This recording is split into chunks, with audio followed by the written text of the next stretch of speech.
Okay, so you know what else we should make a graphic novel of? Clearly no, but go on. So do you remember the other day when we were doing our ambitious thing? We were like, these are all the things that we're going to do and build this empire. Yes. And you were like, random question, do you want to make a graphic novel together? And I immediately went, yeah. We've been talking about it for a decade, so go on. And you were like, oh, you have a story that would be better told in graphic novel form? And I was like, yes. Uh-huh. That was... And then that was the end of that conversation. Yeah, full end of that conversation, which is how we do. Uh-huh. And now we're back. Okay. Yes. So, I am not joking. I do have one that's entirely separate from what I'm about to bring up to you. However, today I found out that apparently they might be making a musical based on that's D&D themed or based on D&D. And I was like, I mean, the market is right. We should just make a graphic novel of our first campaign. Aww. Yeah, we could do that. We have notes. Okay, when I had brought it up to you, I was like, hey, do you have a short story you would like? Maybe I shouldn't have brought up a graphic novel. Maybe I should have said, hey, you want to do a 4-panel comic first? I lied. I don't have one prepared for that. I have stories. Okay, I would love to get to the point where my drawing productivity is like faster. Yeah, that's my current struggle right now. Is like, I know what I want to do, but the time it takes to like pull all the references I want and blah, blah, blah, blah, blah is the time consuming part. So, as you know, with time and practice, which is why we're doing this whole thing. Exactly. I will get there, and then I will be fucking down. Yes. The Exiles? Yeah. Yes. And then Heroes. Yeah. Because aside from this podcast, then we will be, what do you call it when you're cemented for progeny as something? Yep. Memorialized. I guess that's as word, yeah. Literal rogue and druid. Yeah. Warrior and child. Yeah. Anyways, yes, I'm down. Cool. I mean, I've been saying I'm down for all of the things we have been like, let's fucking do this for the past 10 years. So yeah, I continue to be down. To be fair, we talked about doing this podcast for years before we actually got around to it. So I think we're moving in the right direction. Yes. 2032. Watch out. Our graphic novels will be hitting across the city. Yeah, at least the city. Okay, we're keeping it manageable. Yeah. We'll dream big, but once we get to the point of nationals, somebody else is printing this. Like, this is not on us. But yeah, for sure. I gotta learn how to draw a Minotaur, huh? Ooh, yeah. Oh, buddy. I'll give you one at some point. Sure. That will make it easier, I'm sure. I mean, it'll make you have to learn. There it is. The truth. That, this was going to be a separate intro idea that I had, but now that you bring it up, I'll bring it up. And we'll revisit it later, too. But have you noticed how, like, lately, a lot of, like, really good media, specifically TV shows and movies, are just, like, two off-the-wall genres that have never mixed before, or you don't see mix, and it's just a banger. For example, Outlander, which is historical fiction plus time travel. Wild. Westworld, a Western, but also androids. There's also this show on Netflix called Kingdom, where it's historical fiction. I don't know which century. Korea, I want to say maybe 17th. Okay. But it's also zombie apocalypse. Oh. That was not what I was expecting you to add to this. See? Yeah, okay. But it's really good. I highly recommend. But you're saying D&D plus musical? Yes. Two good things. Not something I would be prepared to see, but also something I was like, but yeah. I mean, yeah. Yeah. Yeah. I agree. I will still... You have my attention. I'm going to check this out, at least. At the very least, I'm checking it out. At most, I'm probably loving it. So, the other thing is, because now that you've said that, I was also thinking, like, you know what? He's been outed as super messy now, but, like, Joss Whedon's solidly ahead of his time with things like that, where it's, like, two things that you just don't expect to connect. But one of the first things that I thought of was Firefly. space but cowboys. Space cowboys. It was literally space cowboys. Which, you know, that's one of those things where it's like, yes, these are very different. Space is very sci-fi. Cowboys is very Western. It was literally like a space Western, pretty much. Like, they were like smugglers, and like it was very like gritty and stuff. It was much that. Yeah. It only got one season because it didn't pick up the steam. But I literally imagine, like, if Firefly had been made now, nobody would bat an eye at that. Nobody would be like, this is too off the wall. Right. Like, people would be like, space cowboys? Hell yeah. You again have our attention. A space Western? Where have you been all my life? But yeah, the intro I had was, I was going to take a bunch of genres and then make you roll for two things. And I'm like, okay, these are your two genres. Make the story. So I will eventually have that ready. We have to come back to that, yeah. Because some of them were like hilarious. It could be like war fiction plus superhero. Like, which I guess is already Captain America. Yeah. See, and it worked. Solid. These things work. But yeah, we'll get to that.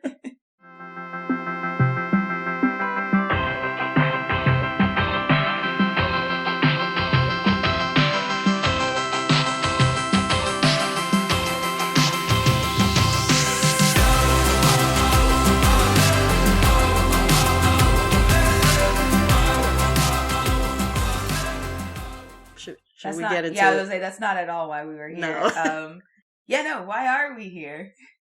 Oh, we're taking March back from the boys. We are taking... We super lied. lied. Gave you a month. March is sort of for the boys. It's mostly for the boys. We're taking a hard left for this one day. Because it happened to land on a Tuesday, and we were going to do it anyway. But happy International Women's Day. Is it international? Ooh, yeah, I think so. It better be. It is all now. Of you. Overseas, every one of you. Every woman. This one's for you. Wild Magic Surge, because there's 5 Tuesdays this month. Yeah. And your girl can't keep up with 4 characters a month. So 2 Wild Magic Surges this month, baby. Yes. And we have a theme. We do have a theme. We should introduce ourselves. Before it gets away from us. I am your... I didn't have one prepared leaning for in. this. I know, I was not prepared the anticipation. For this. It's got to be something feminine. I know. I'm like, I might have to just like abandon the alliteration. I got the easy one on this one. I might have to abandon my alliteration for this one. I'm sure we can find it. Because like so last month I already did romantic because we were doing the relationships. Right. Just, you can leave it. I'm going to have to. I am your strong rogue. Gorgeous. Oreo. I am your Dame Druid. Ciao. I told you I got the easy one. Yep. What if I was just like, I'm your female druid? This is Broken Truth. Welcome to the party. Anyways, we're doing girl gangs. We are. I'm super excited. You know what? I was actually going to intro this before I started the conversation about. I was just going to tell. You know what? I'll save that for the end. Okay. We are going to do. Well, no, we're doing girl gangs. So specifically, what that means is our build a party today is only ladies from all girl gangs. Also, we're just going to bang a lot of women.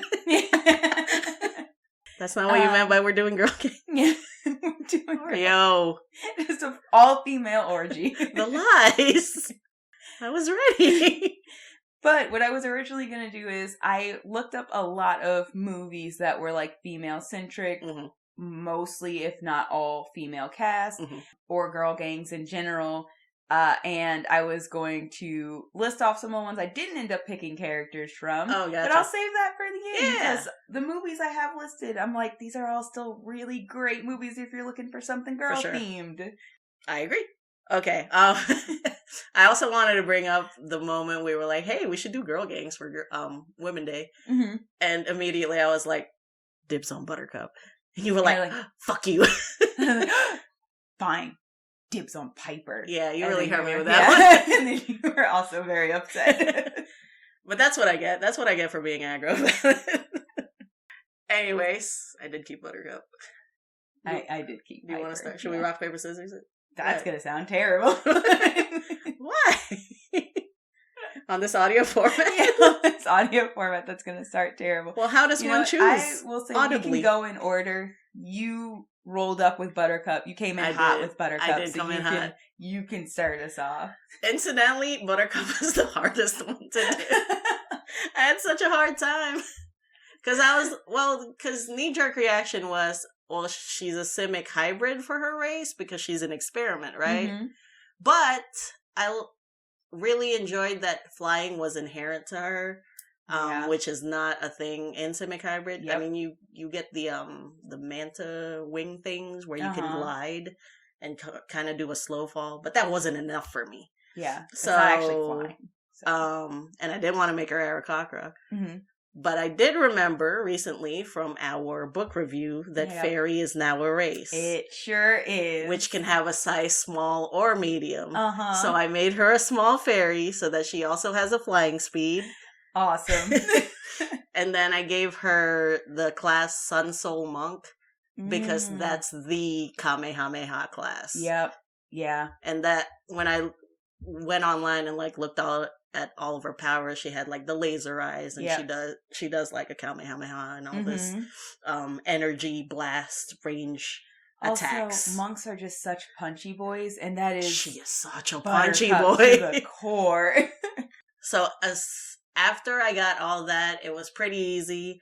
I gave her the background folk hero because it's the Powerpuff Girls. Yeah, absolutely. And like I said, she's definitely small size. And the only other note I have would be to give her the tough feet. Only because she is literally, her title is the toughest Powerpuff Girl. Yes. So I couldn't avoid that, but that's her. Yeah.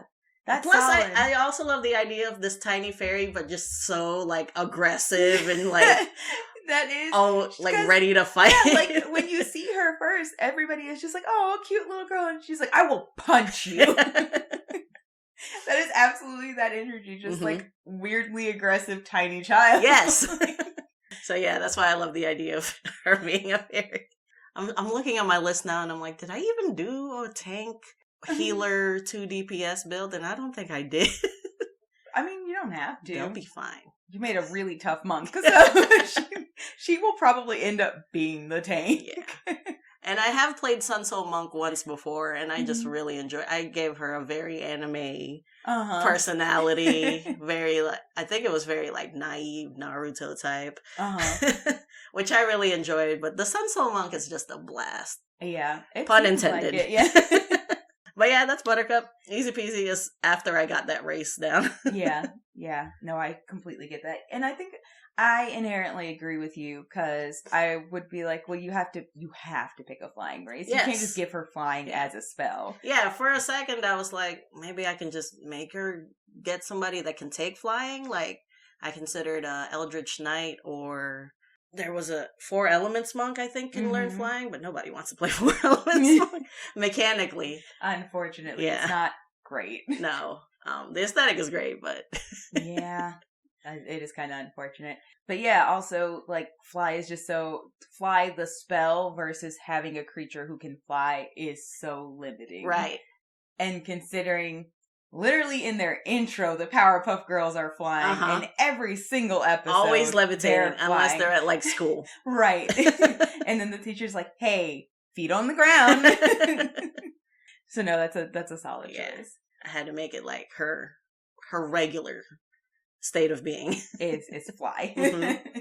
But yeah, that's what I got. Yeah, sounds great. Okay, so I will come in with the first character I picked also, which was Piper Halliwell from Charmed. The best Halliwell. Don't know, why would you not know? I mean, honestly, if you haven't watched it yet from all of our references. Finish this episode and then go binge Charmed.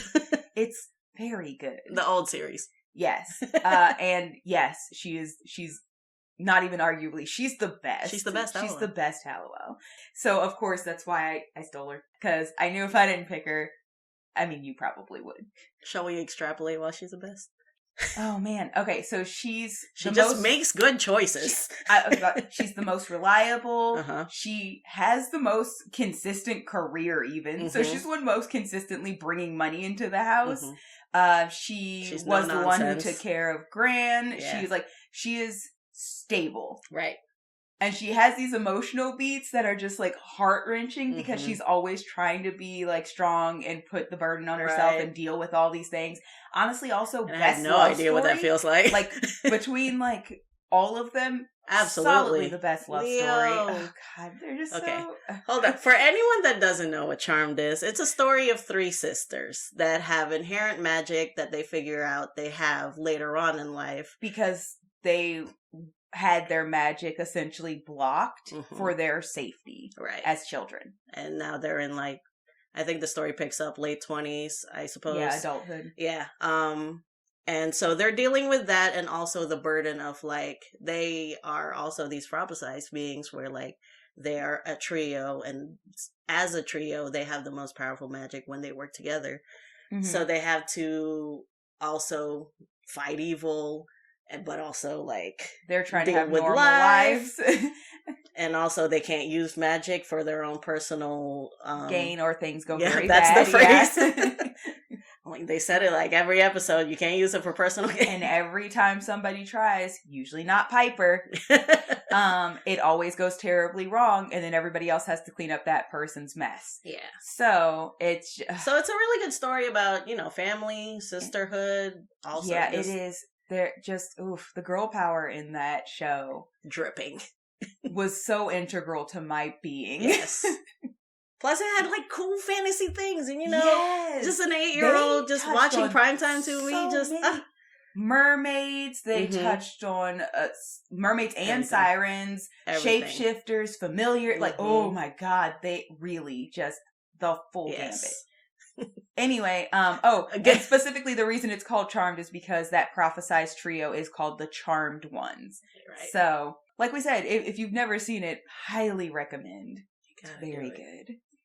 We should do a rewatch. Also, it's so 90s, early 2000 in like the best way. It's good. Yeah. One time you see Prue with a big ass phone. It's a good time. The outfits. Oh, God. Yeah, it's good. It's really good. Anyway, so I picked Best Girl, Piper. Best Girl. And I immediately, specifically because of the whole prophesized being charmed one thing, decided to make her a variant Aasimar. I also picked variant because they don't fly. They don't get the wings or anything like that. And because flying is not a thing that she does, I was like, I don't want the thing that gives you the ability to fly. Right.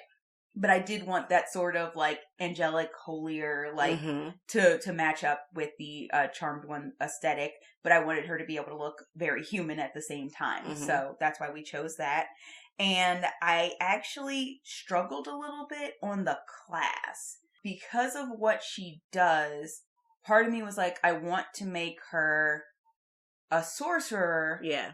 And maybe something like Divine Soul or the Clockwork because the magic is inherent. Yeah. But then I thought of how magic works in Charmed. And because her powers are so time centric, I actually ended up making her a chronergy magic wizard instead, because the book would be the Book of Shadows essentially, and then the ability to mess with time and stop time and make time work to your advantage, which is what Piper does, would obviously be a part of that more innate thing that she has. Right. And assumedly you would just use the abilities of that type of wizard plus other abilities that they can obviously do because they have the Book of Shadows with their spell casting to make this character make sense like that.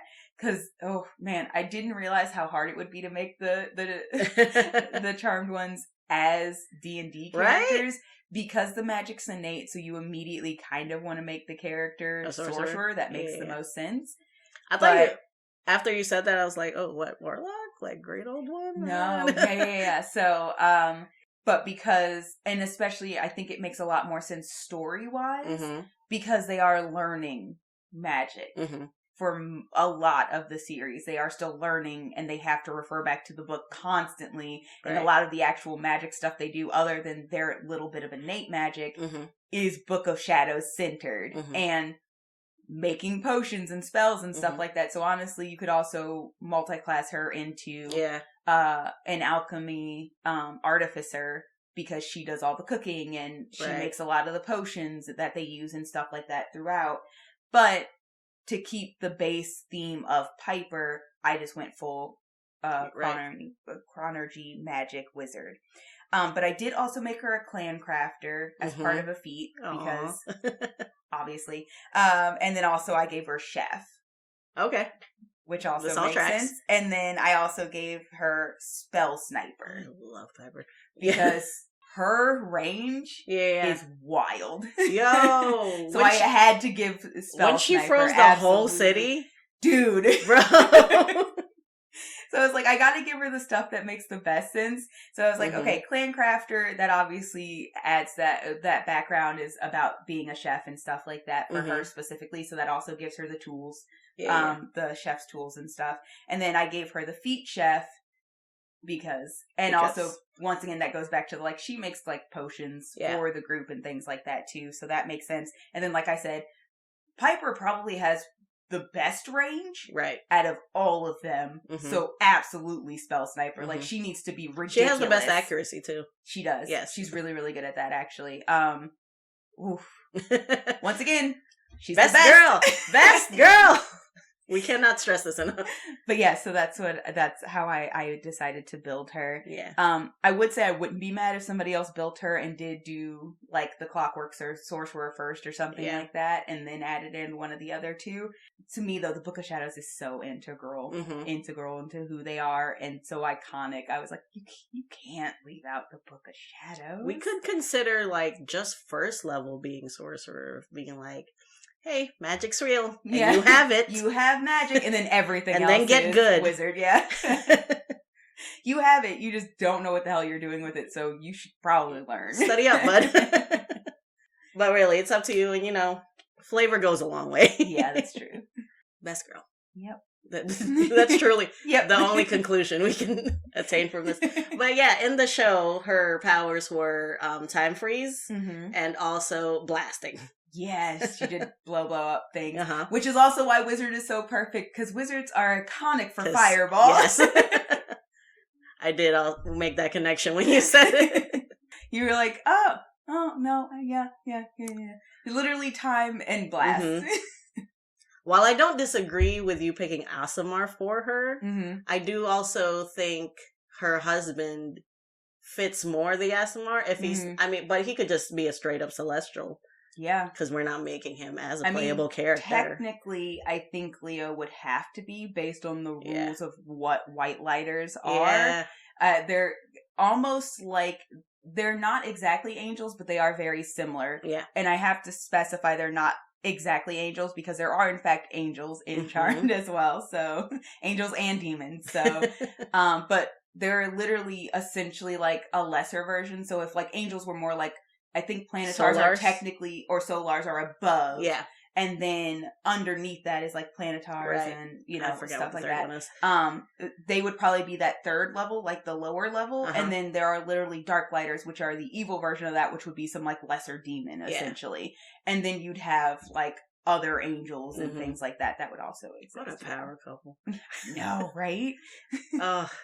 Also, could you imagine that story-wise? Just, like, an actual, like, celestial falling in love with an Aasimar?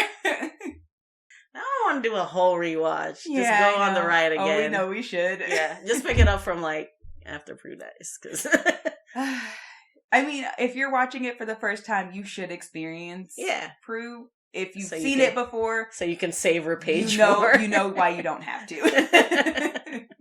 I'm thinking about, what would Phoebe be? What would Paige be?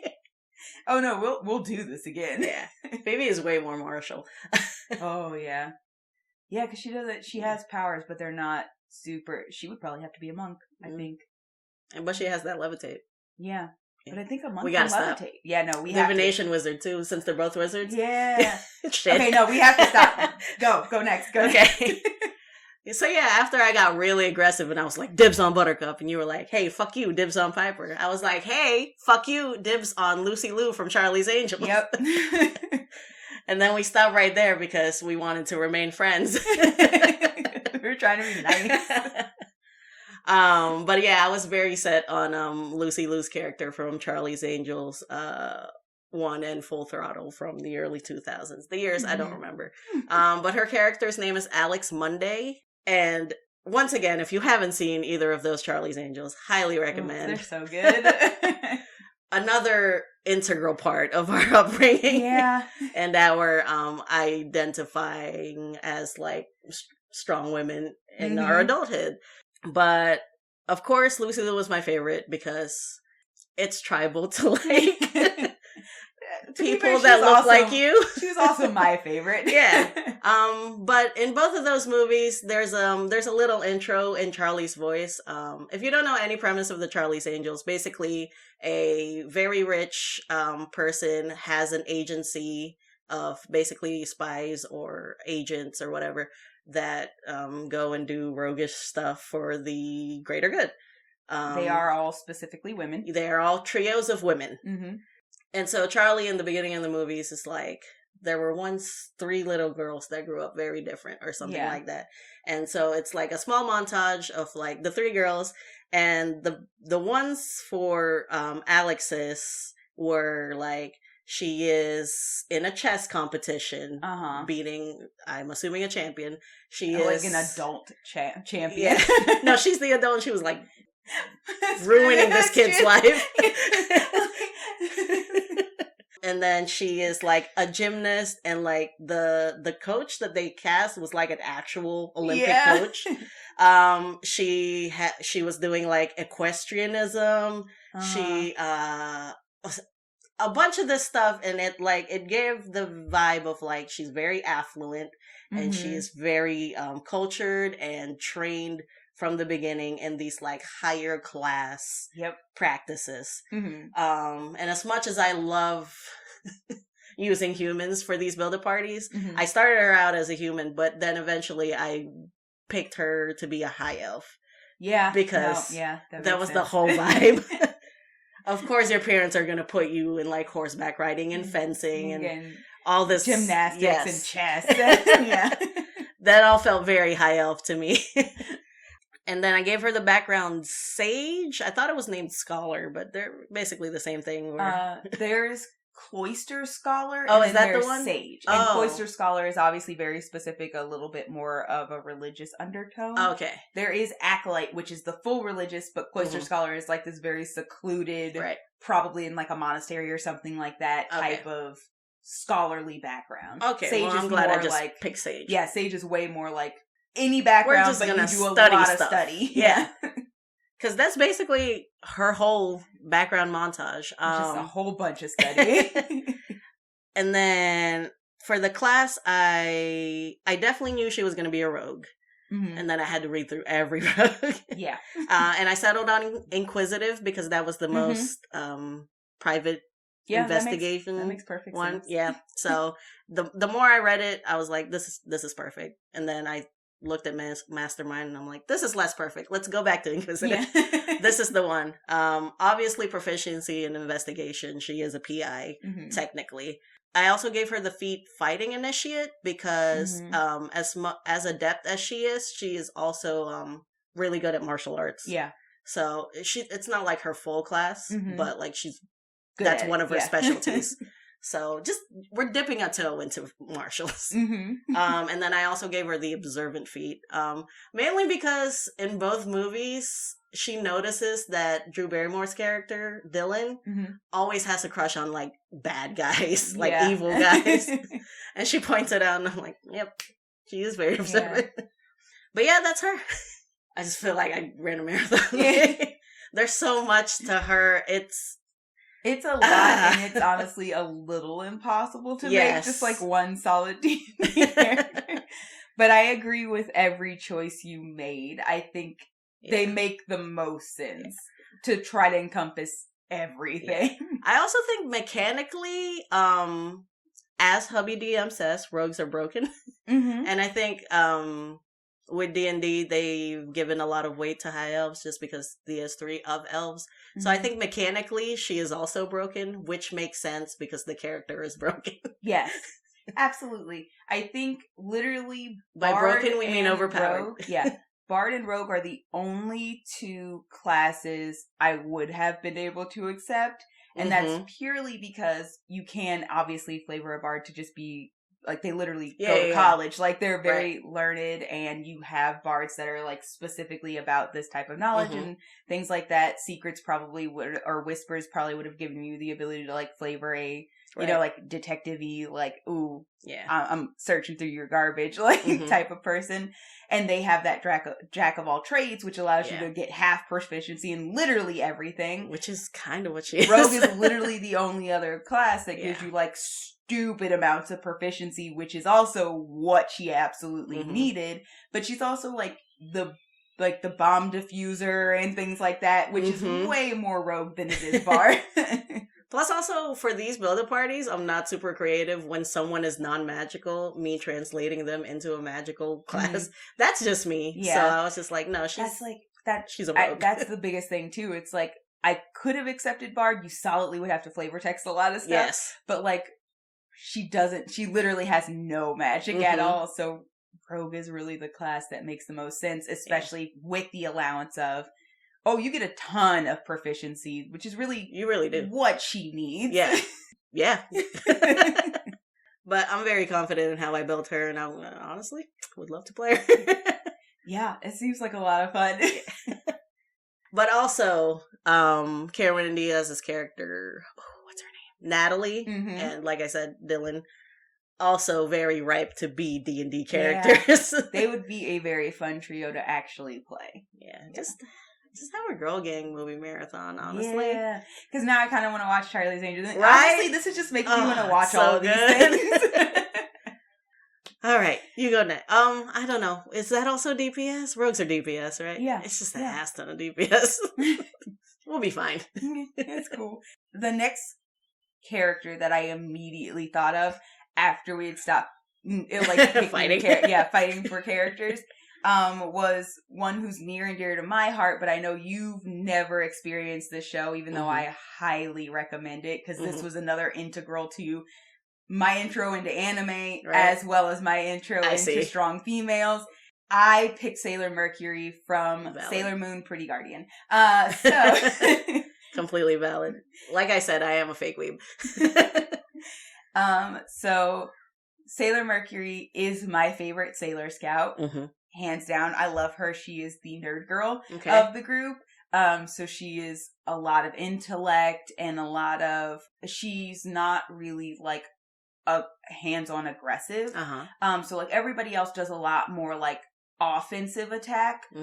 Sailor Mercury is a lot more defensive or control. All of that is solidly painting her to not at all be the thing that I actually made her. So, okay. I will start with class because Mercury is water-based. Okay. So her water and ice, essentially. So a lot of her abilities are water, or like she does mist and different things like that. So I made her a water genasi, which also helps because she has like blue hair and stuff. You know, like anime girls do. Okay. So I made her a water genasi to immediately inherently give her some of these water powers. Right. And then I actually made her a Circle of Stars druid, which also very aesthetically fit in with their literally planet themed. I'm less surprised than what you set me up to be. Because like I was talking about her being super smart, and I was like, that flavors her like a wizard, and I didn't make her a wizard. I thought you were gonna say battle master. Well, then the other thing is, she could have been a battle. I struggled across the board with almost all of these characters' classes. Races came very easy to me. There's literally one character whose class I didn't struggle with. This is another one where I was like, the intelligence thing makes me want to say wizard, but as I was reading through wizard, I was like, none of this works for the actual character and what she does. And then I also thought about making her like a battle master, but once again, she's not actually very like offensive. Right. Like, because a lot of what battle master does requires you to attack to set somebody up in a good position or something like that. She really doesn't do that. Like, she has the least amount of actual immediately offensive attacks of all of the Sailor Scouts. And then, so I was like, I don't really want to make her a fighter because, like, just based on how she plays and handles a battle, she doesn't really do a lot of actual, like, martial attacks or anything like that. Right. And so it just came down to like, well, she's kind of a bit of a healer of the group, and she's also very like tactical in making the battlefield work to the rest of the party's advantage. Mm-hmm. So that's when I was like, Druid might actually work really well, because this is like, Druids can be incredible. Like, they can be offensive, which would work because they do have the ability to be offensive. She's not completely non-offensive. She's not fully defensive, or, you know, control or anything like that. Mm-hmm. But a lot of the spells that you can get with a druid, one, are very, like, elemental, which works great for her, but also can be very control, tactical, or healing. Yes. And then I had to pick Circle of Stars purely because she's literally a sailor scout. Yes. So I was like... These are all valid. So, of course, I was like, well, yeah, that's what I'm going to do. Uh-huh. But also, fun fact, the spell save proficiency, or the save proficiencies that druids get are like intelligence and wisdom. Right. And those also fit really well for this character, because she's also the most wise of all of the characters in this group. So I was like, yeah, this works great. And then, of course, because going back to like, she was the top student of the class. She used to take these like extra after school things. She's studying to try to be a doctor like her mom, which is also where Druid came in there. Like, I gave her Sage as a background also, because I was like, I mean, yeah. I mean, yeah, this is going to be the thing. Right. And then I also gave her 2 feats. I gave her Elementally Adept. Okay. Which makes a lot of sense. And usually she would just be, you know, water. It's all water based. It's water all the way down. And then I also gave her Keen Mind. Yes. Once again, going into the intelligence. Smart girl. Yeah. So yeah, that's how I built her. I love this character so much. Like I said, because I love Sailor Mercury so much, and I know you haven't seen Sailor Moon, but I would absolutely watch it. I get convinced by the day. Yeah, I would absolutely watch it with you. I'm sure. It's just so good. And it was really the only anime that I got to watch that was just like, we are unapologetically this is made for me. Teen girls. Because like, you know, a lot of what all my friends were watching, because I had a lot of guy friends growing up, was like Dragon Ball and things, and Pokemon, and it was like, yeah, I love Pokemon. Dragon Ball's okay, it's not really super my thing. Especially because the battles take so long.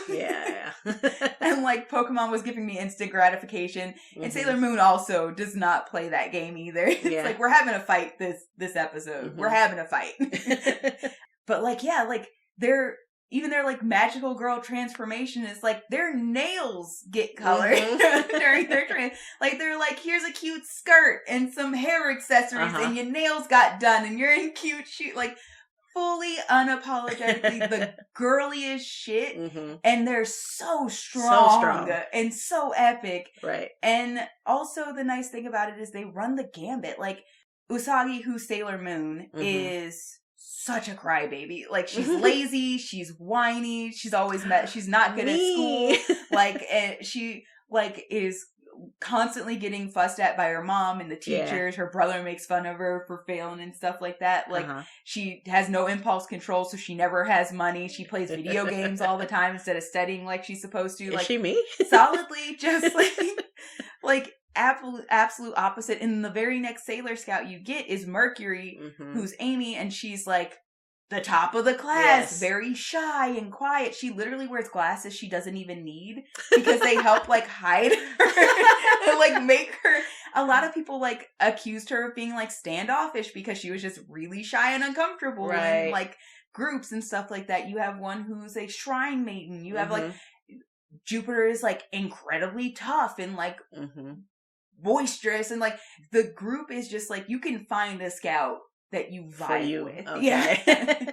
And I loved that so much, because it was like, we're all unapologetically teen girls. Like, our magic girl transformation is just the girliest shit you're ever gonna see. We still giggle about like jewelry and boys and things like that, but like, also, we're very distinct humans, right, on top of being teen girls. And that was one of the things I loved most about Sailor Moon. It's important.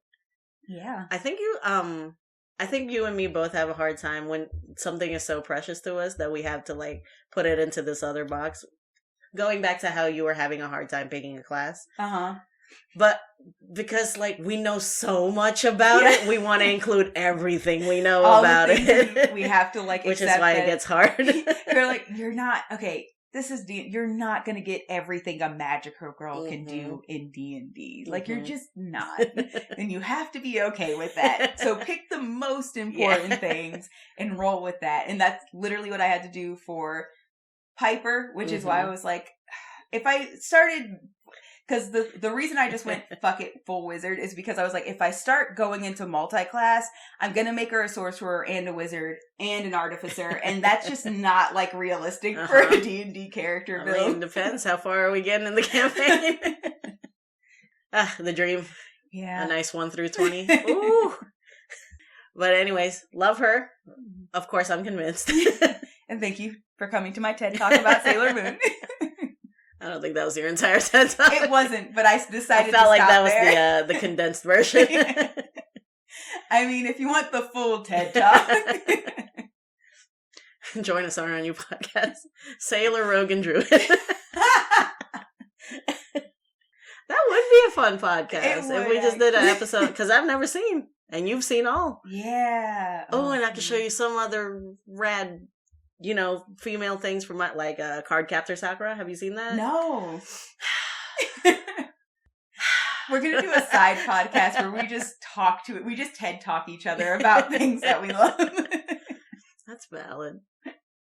I feel like I'm already, from the few sentences you told me, I'm already identifying with Sailor Moon.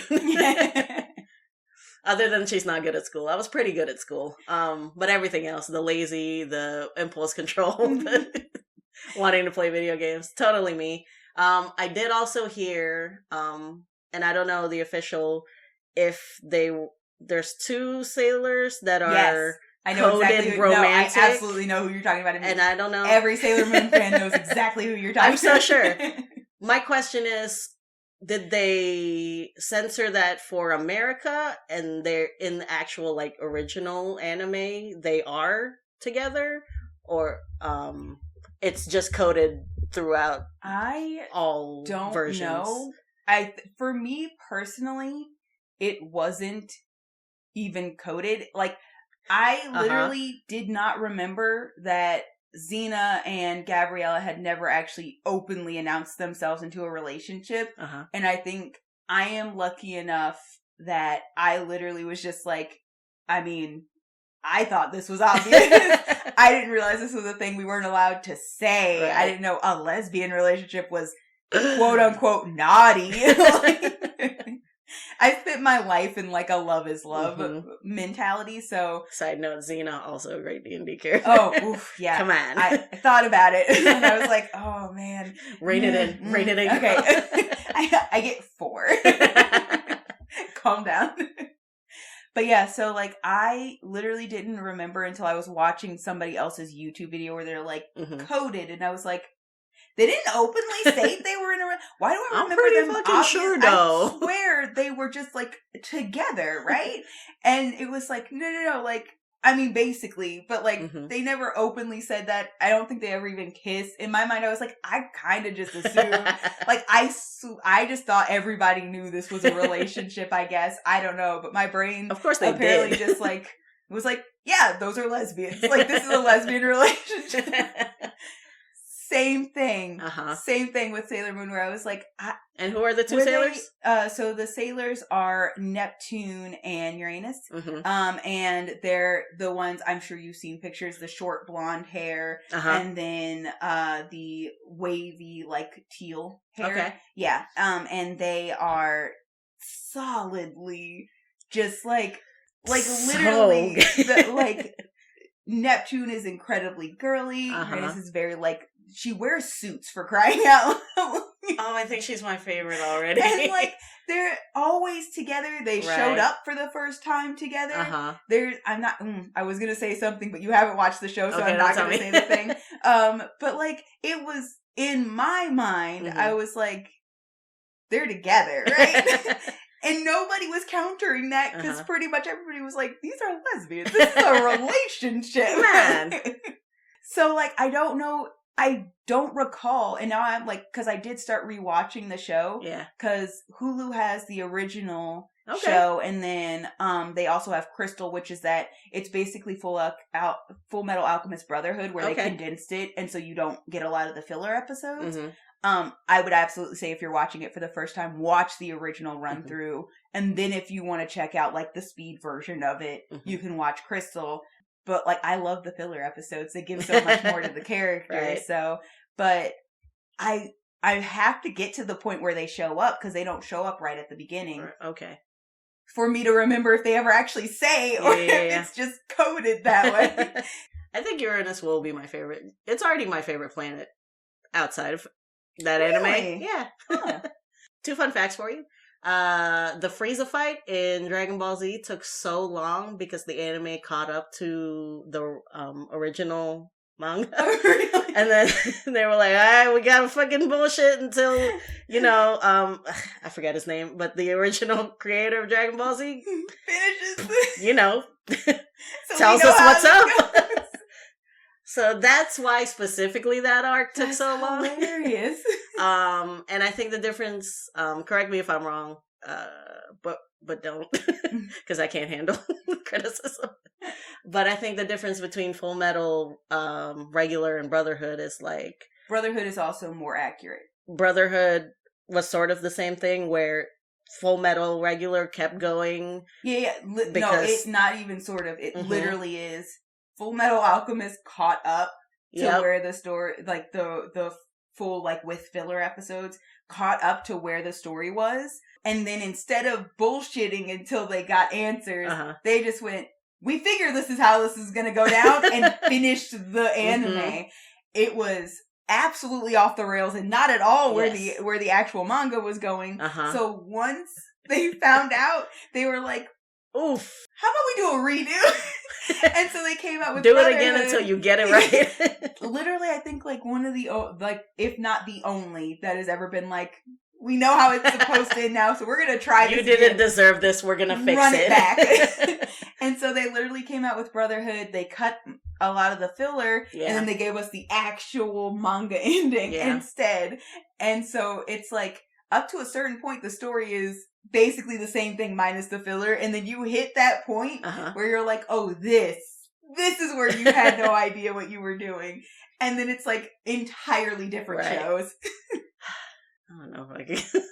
I actually finished regular, but never Brotherhood, because I only learned recently that that's the actual difference, so I should finish Brotherhood. Yeah. It's only right. But the motivation to rewatch that moment, y'all know what we're talking about. If we don't, you will if you watch again. Because that's in both, right?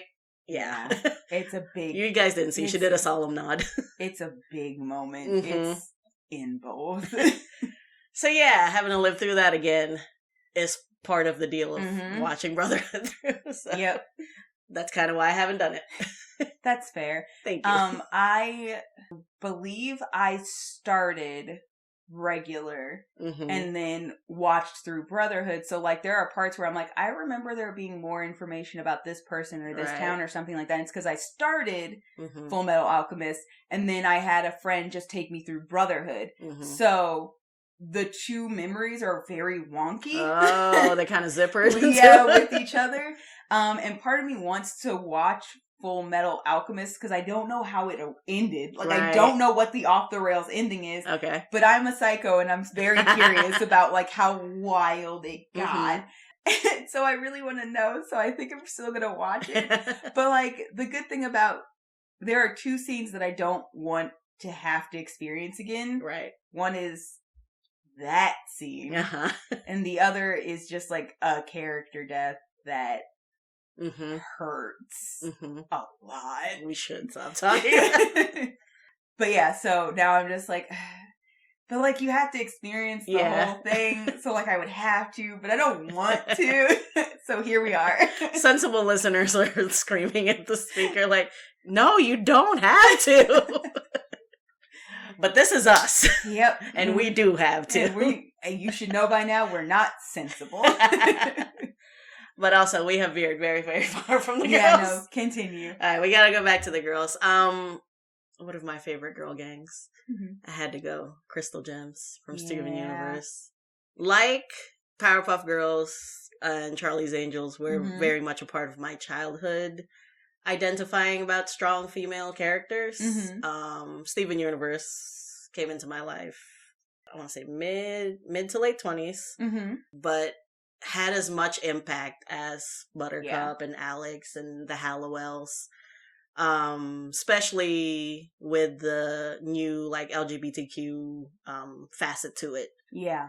In this time of my life. So Steven Universe, absolutely like top 5 favorite shows of all time for me. And then I picked Strongest Gem, which is actually 2 gems, spoiler alert. But also, if you're here and you haven't seen Steven Universe yet, please do.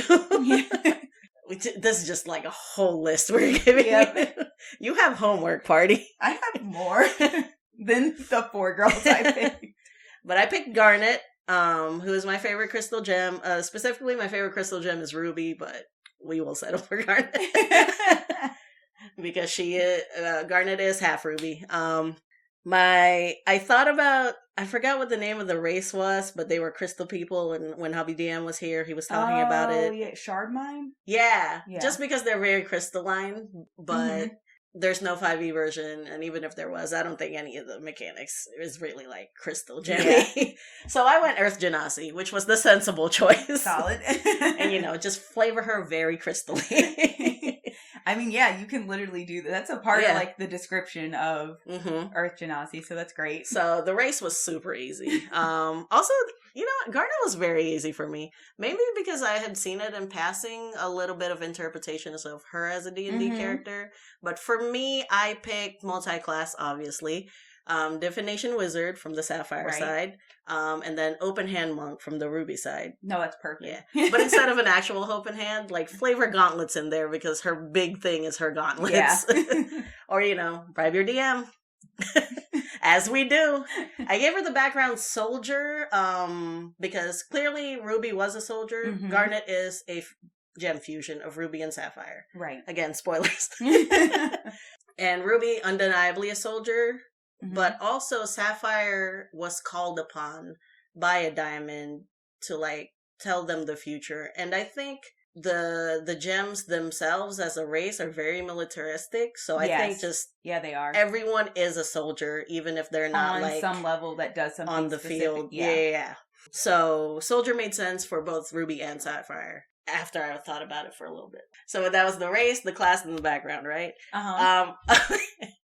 In my Luna notes, I'm like, fun ? Idea? Here's the fun idea I had. Which might be detrimental to you as a player.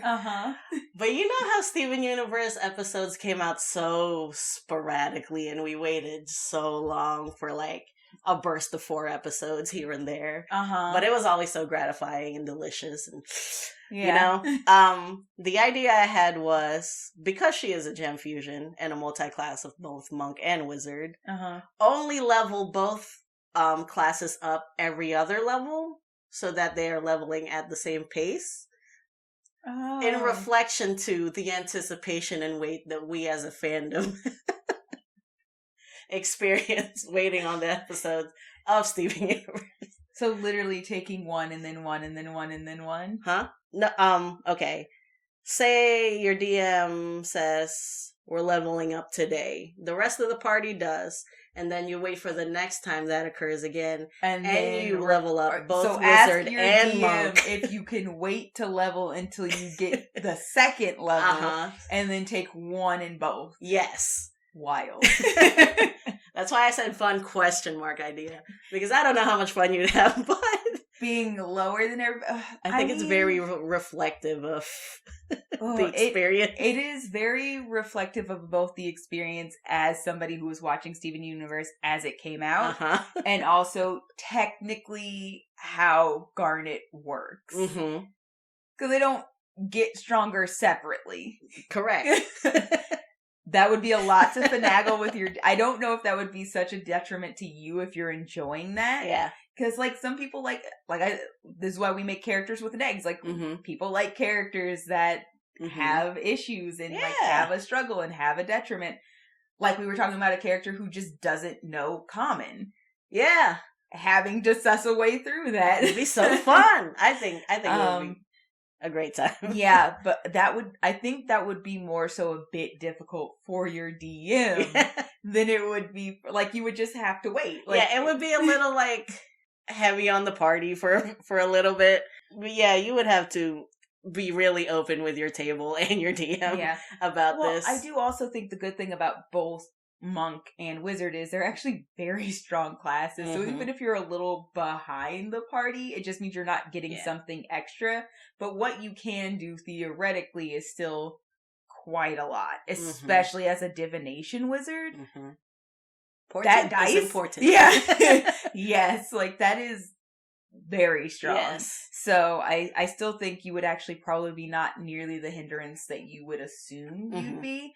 I think it would be it would definitely be complicated, but I actually think it's doable. Yeah.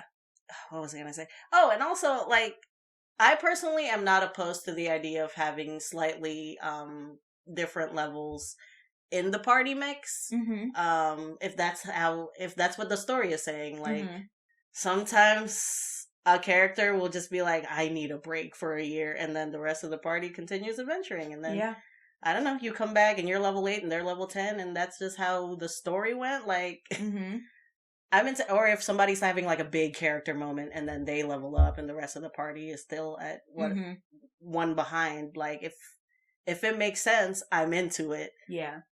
I mean, obviously don't have like one person like 5 levels behind or 5 levels forward. But, like, if there is a good amount of time where you guys are different, I'm not super opposed to it. But yeah, this is another Bribe Your DM moment. Yeah. But sort of to the detriment of you as a player. Yeah. But I think it'll be fun, and I would totally do it. No, it would absolutely be interesting. I also gave her the alert feat, just because she's got that, foresight. Yep. Sometimes I lose words on this podcast, and I'm like, God damn, I sound like an idiot. Anyways, alert feat for the sapphire side, and then I gave her the crusher feat for No, solid. Because it's like, the crusher is just like more bang on your bludgeoning damage, which is what, your open, closed hand is. But that's all I have for Garnet. I love Garnet. Yeah, that's a really solid build. And I now looking back at it mechanically, this just sounds really fun. Yeah, because you get the oomph and the constitution and not danger of dying at the gust of a wind from a monk. Especially but you because get those they portent have rolls such a good dex, so you're less likely to get hit than you would be if you were just a flat wizard. Which makes up for that low hit dice from the wizard. Yep. But yeah. No, it's good. I like Thank that. you. Oh, that does sound like a lot of fun, honestly. Right? Yeah. We should do we should do several one-shots. The queue is long. It is quite long. Yeah, sorry. That's Garnet. Sounds good. Okay. This next character I did not immediately think of, but like the second I thought of her, I was like, oh man, why didn't I think of her before? I'm going with Tylee. Ah, yes. I remember. Who is the acrobat girl from Avatar: The Last Airbender. She is actually in the Bad Girls Girl Gang. But she's not a bad girl herself. Another which is show also you fun. should definitely watch. Oh, God, please do. Truly, truly, please do. But that trio, so much, like, they're not doing good stuff. No. Like, Azula is absolutely bad. Yes. But it's also very funny to me because, like, Mai and Tylee are not really evil. No, they're just like... We'll go along with it. Okay. Azula's friends, but also they're aware of who she is as a person. And, like, she doesn't really take no for an answer. Like, literally the whole reason that Tylee ends up with them is, like, Maya's just kind of like, I'm bored here, so if you're getting me out of here, I'll go. Like, just full monotone. I don't care what you're doing or why it's for. I'm bored. I don't want to be here anymore. So Okay. Tylee tells her no. Mm-hmm. She's like in like a traveling circus thing. Yeah. And like she's like, I, have friends here and we're having a good time and everything's nice and please don't be mad. And then Azula's like, no, that's fine. We're gonna stay for the show. And then destroys the show. Right. And then Tylee's like, and then Azula's like, well, since it seems like your current situation has fallen through, I guess that means you can join me now. Mm-hmm. And Tylee's like, yep. But she was a lot of fun to make. Like, I would love to make this character. Personality-wise, she is one of those bubbly girls, those wonderfully deadly bubbly girls. I love that aesthetic. I will just jump right in. I made her a human. Okay. Just solidly. This was also very important just in terms of like the world of Avatar because Tylee is incredibly dangerous. Yeah. She is not a bender. She is absolutely not a bender at all. Like she just is dangerous. Like she has learned how to use her non-bending to her abilities, which is why I love just making just a flat human, nothing special. This is just like a base human character. And then I made her Way of Mercy monk. Okay. Which worked a lot for this character as well, just because like I said, like she's not trying to like start a fight. Like she knows how to end a fight if she has to, but she's not really about fighting. Like she has no like inclination towards violence. Yeah. But she's very good at it. Yes, very good at it. So Way of Mercy worked really well for her. I also dipped into the new book and I made her a witchlight hand background. And I was like, she literally was a performer. What else are you gonna pick? I mean, and then I was like, yeah, like her friends could just be the people she had to leave behind. For sure. Like, absolutely. And then I only gave her, because actually I ended up giving both of the other characters I gave you 2 feats. I only gave her 1. It's the only one that she needs. I gave her Mage Slayer. Well, that makes sense. Yeah, because I was like, well, she's a non-bender taking out benders left and right with that. And I also absolutely was like, you're not questioning this. You know she has to be a monk. Like, that dex, but that key control. Yeah, she's so in sync with that part of, like, her martial arts. It's literally what she's using to take out these benders. Yeah. Constantly. Yeah, she's undeniably a monk. The first time you see her fight is literally one of my favorite moments. Because they're like, she's just a jumpy girl, whatever. And then she's just like, pinch, tap. And then it's just like, my arm does nothing now. Right. But yeah, and then Mage Slayer's obviously for the aspect of like this non-bender taking out benders. So I was like, I love that. This was the easiest build out of everybody. Clearly like, proficiency in acrobatics. Yeah, so it was like, obviously. The dex is stupid high. Yes. Bribe your DM, get her that 22 dex. I mean, if we were that's really Tylee, absolutely. Limit broken dexterity. I love how easy she came for you.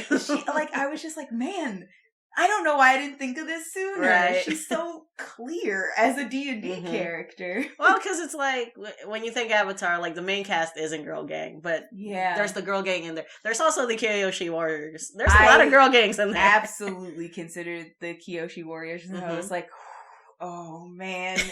One for choices. I constantly was doing that thing with some of these groups where I was like, you can only pick one. We're going different places. You're picking one from each of the things you decide. Calm down. I'm happy for you.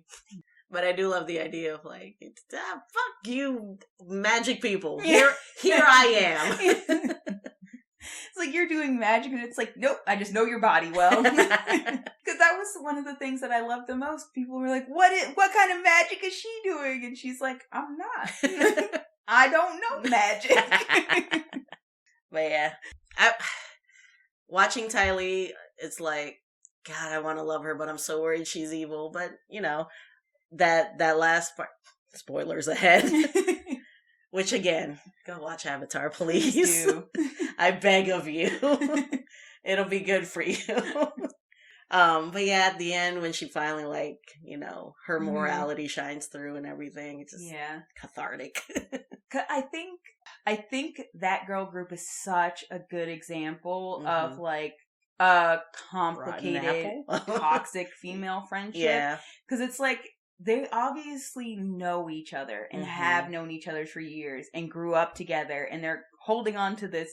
I think for Azula specifically, it's like, she's like, these are the only people I can trust because I know these girls and they've been my friends for years. But like, these two are like, Azula's not great. Like, she's not a nice person. Yeah. She's kind of scary.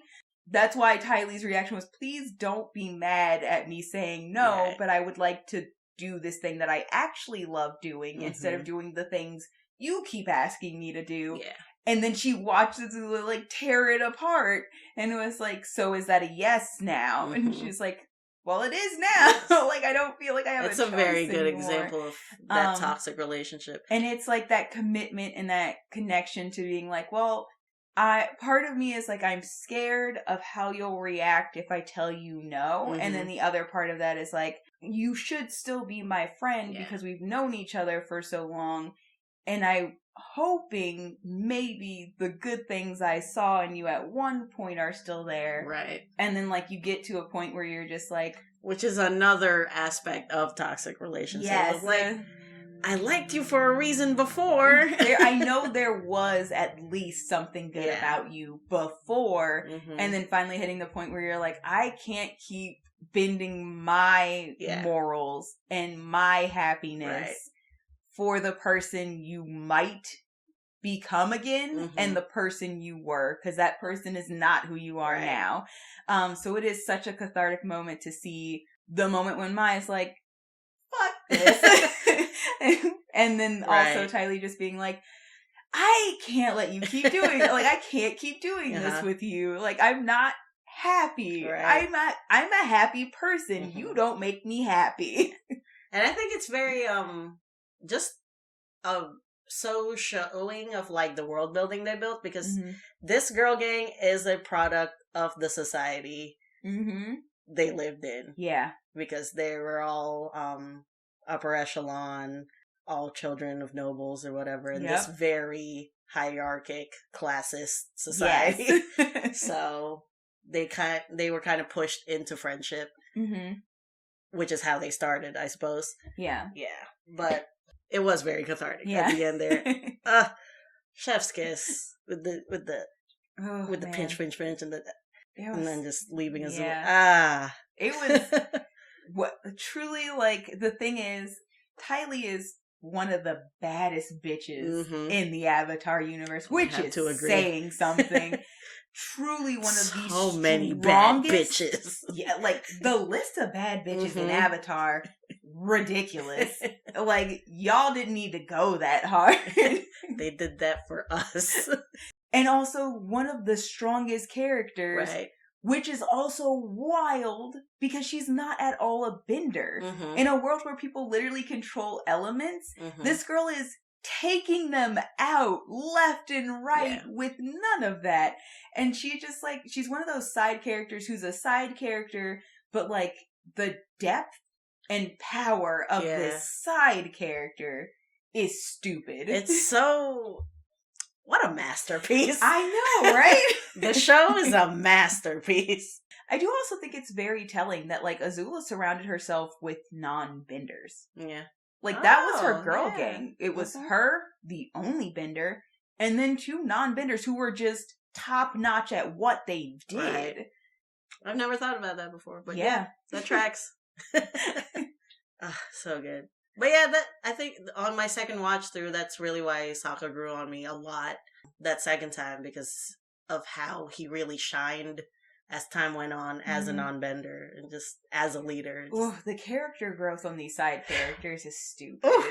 Like, because when you first meet Sokka, you're like, oh, you're just comic relief and like you're kind of sexist because of the society that you were raised in. And like, you're just kind of like a mess and dopey and you're just kind of there for the laugh. Yeah. And like, the more you watch, you're like, oh, like, no, this guy is actually kind of a strategic genius. He's like competent. He's funny and stupid, but like, when you realize that, like, but he's brilliant. He's not joking when he's like been studying like strategy and war, like his whole, like, you're like, damn, like right. you are quite like you're goofy, mm-hmm. but incredibly intelligent. Mm-hmm. And then also, just getting his ass handed to him and like realizing like, all right, you know, women are people, huh? Yeah. These bitches strong. We gotta. Yep, I gotta dive out. I know. After we have dove in. The thing is, these things are just good. We have to take a moment, pay respects to Avatar if we bring it up, and spend a good 10 minutes on it. It's only right. Good things, like really good things. So you gotta always pay respects to the thing these badass ladies come from.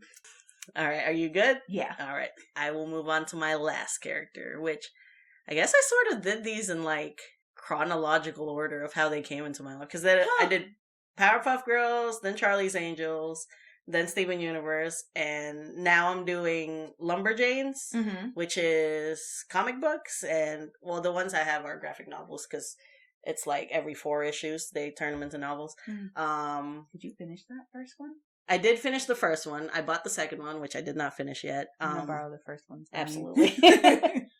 But basically, Lumberjanes is a story around 5 girls that are scouts, basically, from the same cabin, and they get into these sort of supernatural cryptid shenanigans. Ooh. I love a good cryptid shenanigan. Orio's interest is piqued. And so we were just walking around Barnes & Noble, and Sunny picked up the book and bought it because it looked interesting to her from the cover. And obviously, you can judge a book by its cover. That's what it's there for. Do, actually. That's the whole marketing team's purpose. Anyways, it looked really cool to me. She finally finished it, and she was like, okay, it's yours. I didn't get around to it until we were talking about doing this episode, and I was like, I need a last girl gang. None of the other ones are speaking to me right now. So I got into it, and I was like, okay, I'm gonna just go in there and pick my favorite one, and that'll be the one I picked for this episode. That was not the case. My favorite one is like the Asian girl with like the undercut, mm-hmm. but she's like a big old worrywart. And the softie, and I was like, oh, this speaks to me so much. But that's not the one I picked. While I was reading it, I don't know if you remember, I was like, wow, this one's a little gremlin. Yes. That's the one I picked. Which is also one of my favorites. If not, I don't know, it teeters. But her name is Ripley Rodriguez O'Shaughnessy. Uh-huh. She is half Latina, half Irish descent. I did dip into the wiki because I wanted to know more about her, and I was like, okay, these few issues are not going to cut it. I need to know more by the time we record this episode. But she's the youngest one. She's 12 years old, and she is just so gremlin-y. No, she's very naive. Uh-huh. She dives headfirst into situations. She loves animals. She's just very aggressive, but like in a cute way. Uh-huh. Gremlin style. Yep. And so I kind of had a hard time picking her race because she's the shortest one, because she's the youngest one. Mm-hmm. And part of me is like, just because the character you're basing it off of is short doesn't mean you pick a short race, shall. Yeah. But I picked the short race. Of course. Because at the same time, she is 12 and I stopped growing when I was 12. So maybe you're just a short person at 12. Uh-huh. Anyways, I picked Forest Gnome just because of how much she loves animals, mm-hmm. like dinosaurs, literally all. For a split second, I was like, maybe I should make her a half-elf because she is a mixed race. Mm-hmm. Just because that translates in my brain. Mixed race means you're a half-elf in D&D. You're a half-race. But no, I ended up going with Forest Gnome because even if she grows up, I want her to stay short. And then the class came really easy to me because she is sort of this like Girl Scout flavored thing. I definitely wanted her to be a ranger. Mm-hmm. The fact that in the stories, these are just 5 human girls, but they're encountering all of these cryptid supernatural stuff. I didn't want to make her a druid because it's a toss up between ranger and druid when you're like doing naturey things. Mm-hmm. But I wanted her to be just like less magic-y. So I went Ranger, and Monster Slayer is the subclass I picked, which ended up being perfect. Yeah. The more I read it, her signature thing is drop kicking. I love that. So definitely include that if you end up playing her as a D&D character. That's great. I had a hard time with her background. I picked Outlander first because that kind of seems like the whole vibe, you know? Mm-hmm. It's summer camp scout things. Yeah. But also, I think as I'm reading the story, maybe this is her background. So you could play her as Faye Lost. Because of all of the adventure she's doing right now. Could be her background. It depends on how you want to do that. If you want this to still be a child, or if you want that to have been her childhood. I gave, so as a ranger, you get favorite enemies. I gave her monstrosities because that's kind of what the D&D equivalent of all the things she is facing is. Like, there is like a river monster type. So I was like, well, that's sort of like a Kraken Hydra thing, which when I looked it up, they were monstrosities. And then give her proficiency in athletics and animal handling just to reinforce that drop kicking, animal loving low girl. And then I also gave her the squat nimbleness feat, which is not in the core book. I think it's in Xanathar's, where it's a feat for only available to people of the size small. Yes. But I forgot what it does, but it is exactly what it sounds like. Squat nimbleness. Yeah, no, I'm pretty sure, and I'll look it up just so I can clarify it. But I'm pretty sure I've definitely seen it before. It's like it helps with like your speed and stealth. If I'm not mistaken, squat nimbleness. When I did read it, I was like, yeah, this feels right. Prerequisite is dwarf or a small race, and that's specifically because I think dwarfs technically actually are medium. They're the shortest medium race, but technically they're medium. Right. And then any small race on top of that. You are uncommonly nimble for your race. You gain the following benefits. Increase your strength or dex by 1 to a max of 20. Increase your walking speed by 5, so you get the base walking speed, finally. Damn. You gain proficiency in acrobatics or athletics, your choice. Yeah. You have advantage on any strength, athletics, or dex acrobatics check you make to escape being grappled. Okay. Yeah, that sounds like her. But yeah, I truly enjoy her just because she's so, like, naive and, like, because of all of the decisions she makes, because they're so impulsive, she just really moves the story forward, which I really appreciate. Plus, I love her aesthetic. She's got these, like, blue dyed bangs and this tan skin. She's so cute. Sounds great. I really enjoyed her. Like, I think her introduction into it was just, like, her drop kicking into the situation. I love that. I can't wait to read this. But, yeah, I'm trying to get more into, like, being a fan of girl gangs doesn't stop. No. You just continue to... It absolutely does not stop. You're like a Pokemon master, but instead of Pokemon, it's girl gangs. You gotta catch them all. Truly. So I love that this avenue is opening up for me where I'm trying to get into, like, comic books and graphic novels. And these types of, like, things are available to me. So it's really good. And I'm having a blast reading this. Ooh, I can't wait to read it and actually, like, talk to you about the actual plot of it. You did a very good job of, like, you're like, I'm giving you the graphic novel to read, so I'm going to give you as little information as I can. Yeah, I mean, I don't have that much information, but, like, I feel like we're evangelizing our shit so well. Like, I am sold on Sailor Moon. You are sold on Lumberjanes. Let's fucking go. Like, for real, though. Tell me when you start watching. I'm going to be so hyped for it. But yeah, as much as we're convincing each other, I really hope genuinely we're convincing party to check out these properties because they are so good. They're so wonderful. Us. Yeah. They made us. And also, like, I just love being able to also be like, hey, like, if you're really tired of a lot of male-centric stuff. Here's some really great girl-centric If you're like things. me, and you're tired of these men.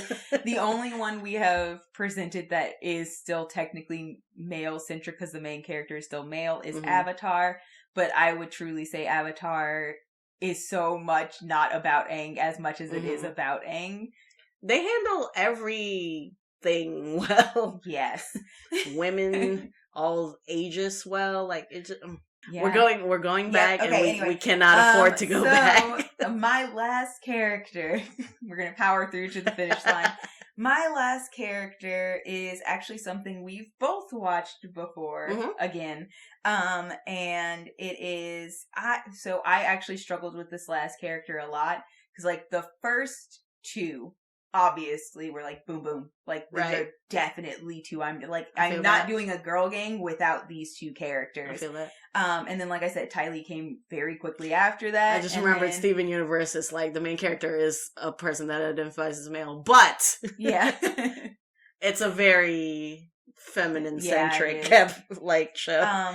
Anyways, go on. I almost did what you did, where I did like as these characters came into my life, chronological order, except technically we'd be swapping. Actually, no, I think they're about the same time. I think Sailor Moon and Charmed happened very similar. I'm not sure which one came first, because when Charmed came out, like, like that, those were both my younger years, and I truly don't remember which one I found first. But I'm pretty sure I was watching both at the same time. Yeah. So, and then obviously Avatar came out years later, like closer to like preteen, teen years. And then Game of Thrones, obviously a more recent addition. Oh, okay. I think I know which girl game, but I also Googled list of girl games. And the thing is, when you actually think about it, Game of Thrones does not have but like one girl gang. So of course I picked the Sand Snakes. Yes. And I specifically picked because I realized I had two casters and a monk, and I was like, I should have somebody beefier on this team. I specifically picked Obara Sand. I did a little bit of research into the books to see how close to character she was in show, because I never read the books. And apparently in the books, and I'm a little salty about this is why so many people were mad about Dorne, apparently. There was a lot more happening there, and there was also like 7 of them. I super believe that. There was like 7 of them. I really enjoyed what I've seen of Dorne. When I say it was a girl gang, I mean like it was a girl gang. Like it wasn't just 3 bitches and a mom. It was like a full gang. Like 7, specifically it's apparently the 7 bastard daughters of Oberon. Okay. Yeah.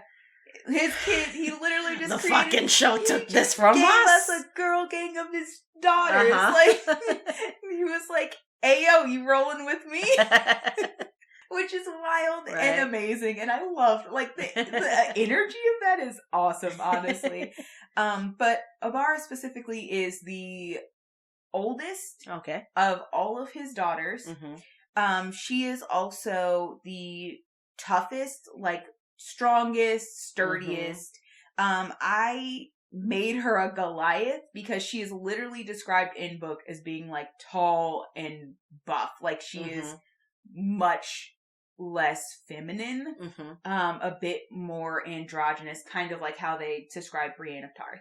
Okay. So, except obviously darker with dark hair, brown eyes, all that kind of stuff. So I made her a Goliath because I was like, we need a tough woman. We need a sturdy, beefy woman. Right. So I made her a Goliath, of course. And then she's just incredible with the spear. Obviously, as far as like the lore of Game of Thrones goes, like she doesn't have any, like she doesn't do any sort of magic or anything like that. So I chose Champion Fighter because she just hits more. I love it. She just hits more. You can't count out a human fighter. I really thought we were going to go an episode without a human fighter, but... She's a Goliath. Oh, wait. Sorry. You have a human and you have a fighter. You cannot count out a human fighter, though. No, you absolutely can't. And I love...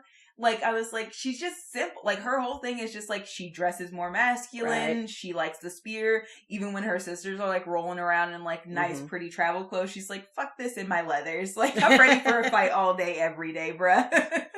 I love a champion fighter. So, yeah, I was just like, you can feed it feats. Hitting. She just likes to hit things. And then, obviously, background, because her backstory is specifically, her mom, I think, is the only one who wasn't a noble, or one of the only ones who was not a noble. So she was with her mom for a little bit. When he came to claim her, he was like, listen, if you go to court with me, you will not see your mom again. You are going to court with the nobles. Your mom does not come. And then basically, the mom was like, she's just a girl. Don't take her, and he put his spear down in front of her. So the spear she uses was his spear. And he literally gave it to her and trained her himself. Wow. So he was like, he's like, you are my blood. We all fight our battles, but we all pick the battles we're fighting. So he points to her mom and he points to the spear, and she's like, fuck that shit. And so she spends her childhood at court, and she's just trained by him like one of the boys. That's right. So I gave her the soldier background because that's pretty much her whole life. It's just like fighting training. And then obviously I had to give her feats. So the first one I thought of was athlete. Yes. Absolutely. And then the second immediately after that was like polearm master. Yes. 'Cause fear. Yes. I love it. So I was like, yes, this is just like a good fighter. Like, that's her whole thing. I like to fight and I'm good at this. I love a champion fighter. I just played one last night. Yeah, you did. That was a great time. I rolled like shit, but I had a great time. Fun. We had so much fun. I killed a Hydra last night, dang. It happens. Typical Saturday night. It was great. I absolutely love the character I created. I realized I need to give her a weapon that is melee, strength-based, so that rages matter. Because I was like, oh, I literally only have a loot and a crossbow. Unfortunately, you were not able to pop rage. No. But also because of the what I don't Spirit remember. Guardians? No, yeah, the Spirit Guardians that I get from whatever that bardic trait is. I was like, I would prefer to keep the concentration on the Spirit Guardians instead of popping a rage. Nobody brought up your ex-husband, so you weren't like getting mad. I wasn't mad. Yeah. In a different context. You saw me almost pop a rage at the table while we were talking. It was like, I don't like what it does to me when I talk about it. Yeah. But yeah, it was, oh my god, it was so much fun. My favorite thing was getting the kill hit on it, because the second I was like, well, I want to say fuck you, but also I'm a bard. And immediately I was like, I also have Spirit Guardians up. So I straight up went a full CeeLo. Yeah. Did a full CeeLo, and then when I had the Spirit Guardians add in the ooh, everybody lost it, and I was like, worth it. Perfection. Absolutely love it. Oh, man. That's actually the first time I've played a bard who, like, sang. Because the only other bard I've ever played was Edie, and I specifically made a non-singing bard for Edie. Yes, I do remember. I don't want, like, it's not rest in peace, but it's like, rest in... I don't know. She left us. That's what happened. She abandoned the part for her own personal stuff, which I super understand objectively, but she left us. Objectively understandable, but like personally hurtful. How could she do this? But yeah, love a champion fighter. Yeah. That crit, that 10% crit, eventually 15% to crit.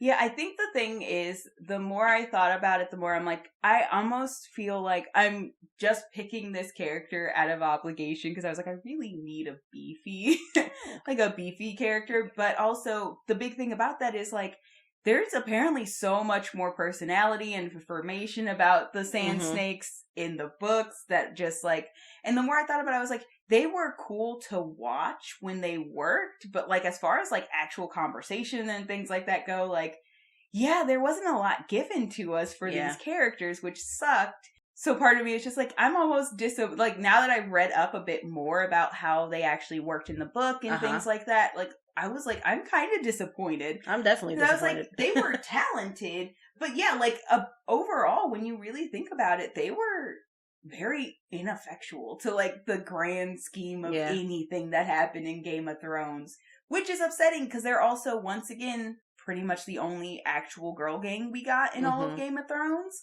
Disappointing. Yeah, I mean, not to bring race into everything that I think, but Dorne is the only one, what are they, a kingdom or region in Westeros, right? Westeros, that's the one.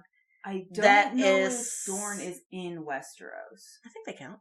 Do they? Because I know you have to take a ship to get there. So I thought it was across the sea. My money is... like where Daenerys was at the beginning? I don't think it's in Essos. Okay, gotcha. But it's definitely far from the mainland. Gotcha. But, okay. Like, yeah. I don't know. The thing that really drew me to Dorne is like, they are the sun spear, right? They are hit by the sun. This is where all the tan people are. I'm like, okay, if I was from somewhere, I'd be from Dorne. Yes. And then how the show treated Dorne happened. It's not great. It's upsetting. It's truly not great. And because when you really think about it, it's like, the characters hinted at being complex and strong and talented. You don't see a lot of that with most of the characters that you get from Dorne. Like, Oberyn obviously had talent, but the one time you see him fight, it's super stacked against them. Yeah, and then... and then you don't really, and then you don't really see a lot of fighting or, like, full other story from, like, the Sand Snakes, who had a huge story throughout the books. The show was just, like, going back to, last month's talk of, like... Yeah, the show was enjoyable, but once again, this is exactly a prime example of what we talked about last month, which is, like, even in things we enjoy, there are certain things it's hard not to notice. Yep. But anyways, if you go watch something girl gang centric, you'll probably be less disappointed. Yes. Oh, is that the lesson? Oh, yeah. Well, if you can find something girl gang centric, it's always a good time. Truly. We truly love that. And rounding back to me saying at the end, since we've already given our characters, given our 2 cents about literally all the things we've taught, all the shows we brought up, if you do have a hankering for outside of the things we've mentioned, or you've actually already watched all the things that we've mentioned and enjoy those girl gangs, and you want to explore a couple others, I do have a couple of other girl gang centric things that I didn't end up picking characters from. So the first is The Craft, which is a movie about witches. It is... That sounds kind of important to your childhood, Oreo. Oh, no, absolutely. Yep. I love it. But it's like, it's kind of a cult classic movie. It's very, it's kind of dark. It's so 90s. It's so good, though. Okay. I don't know how to accept it. There's a new girl in town. She has some sort of innate witchy powers. A coven of outsiders who became witches together, recognize her as an outsider as well, welcome her into the fold. They realize they're stronger together. They start playing with magic. Witchy shenanigans ensue. And then witchy shenanigans ensue. I see. And it's good. Highly, like I said, it was a lot of fun. Highly suggest it. You haven't seen it, I'm pretty sure. I would be absolutely down to watch it with you. I'm sure you are. And then also another TV show from childhood, Totally Spies. Another trio of spy girls we love. It's a cartoon. It's a lot of fun. Yeah, I think initially you wanted to do one of them. I did, yeah. Like when we were doing the aggro dibs on whoever. We were like, we could calm down. I think I once again said dibs on Alex, who is also the brown, smart, techie Totally Spies. I did really enjoy Totally Spies. Yeah, it was really fun. It was, okay, the best way to describe it is it's basically a bit like Charlie's Angels. If they were modernized, modern teen girls, and it's made more for children. Yeah. So it is literally like if you're getting your daughter into like the vibe of a good girl gang, start with Totally Spies, head straight into Charlie's Angels. If you are trying to make your child into a spy or a private investigator for an eccentric billionaire. Yeah, if you're like age-wise, it's Totally Spies, and then teen to adulthood is Charlie's Angels. Hocus Pocus. Yes. Also great. Surprised you didn't pick that. Yeah, I know. The Girl Gang is the bad guys, mm-hmm. but a good time nonetheless. Like, great. The songs, all bops. You gotta love them. I mean, look, I Put a Spell on You, sung by Bette Midler. Enough said. Enough said. It's very fun. It, once again, another cult classic, very integral to my childhood. Very fun. It's one of the movies, when we were talking about like Halloween movies and stuff, like it's one of the movies that I watch every year without fail. It's always a great time. And it always makes me a little bit sad at the end. I just had the, like, of course we're gonna do horror movies in October, right? Oh yeah, we're gonna have to do horror movies. We did Christmas movies, so we gotta. They're my thing. Oh, fun. Now I have months to think about it. Go on. This one I just thought would be hilarious, but then I was like, I don't actually know how to make any of these characters into a D&D character. Golden Girls. Yeah. Such a good show. You talking about that?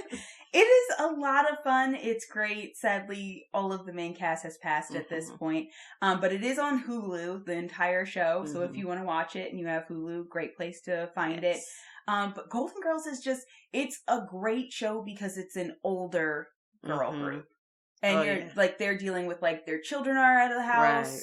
A lot of them are like retired or doing smaller work and stuff. Like it's a different generation of watching a group of older women navigate friendship and love and and family relationships. Like it's something you just don't really see nearly as often as you honestly should, because they don't usually give you older women dealing with these things. One of my favorite things is like they don't shy away from sex and stuff. Like Blanche is very sex positive. It's exactly what you would expect from a show with like a quartet of girls who either live together or are best friends, like a Sex and the City or something like that. They're just older. Yeah. And I love that. Also, they tackle some really heavy, real topics too, which is amazing. Especially considering when you think about when this show was made, it was ahead of its time for some of the things they were not afraid to tackle. Now and Then, which is a movie that I don't think you've ever seen. It was one of me and my sister's favorite movies. It's another quartet of girls. It is. Did you all identify as one? Yes. A different. We used to, and the thing is, like, they, like, were, like, a bicycle gang. Not really, but, like, they rode around and did everything on their bikes. It was basically, they were friends when they were kids. The movie's premise is they are older now, they've moved away, they've stayed in contact, they're coming back together for a specific reason, and they're seeing each other again. So you're getting 2 eras of their life. You're getting the past when they were I get the title now. Teens. And they're navigating like puberty for the first time and boys and things that are happening in their families that are causing them issues and struggling through that together. And then also now they're adults having like kids and stuff like, it's very cute. It's good. Yeah. Like This Is Us really killed that whole like 2 timelines story thing. But like, knowing this predecessor existed and it was a girl gang. Oh, it sounds good. It's very good. And I love that, once again, that's another one of those, which is like, these are very different girls, but they're all together and like dealing with things together and stuff like that. It also has Christina Ricci in it. Of course, she was like famously Christina Ricci. And one of my favorite things about, she was one of my favorites because she was like the tomboy one, like her boobs started growing in and she was miserable. Like she was mad about it. Before people understood the concept of like binding, she was like taping down her boobs because she was like, fuck these, I don't want these. They didn't obviously delve into like actually being trans or anything like that. She still identified as a woman. She was just salty about getting boobs because she was a tomboy. And I was like, I feel that. I was too once a child that didn't like change. Who does? And then the last one I am going to recommend to everybody, but also you. Whoa, what I did? Oh, it's the Joy Luck Club. Yeah, I know that pointed look. And she knows this because I've been recommending this movie for most of our friendship. Literally years. I loaned you this DVD once, and you still never watched the movie. Failed you.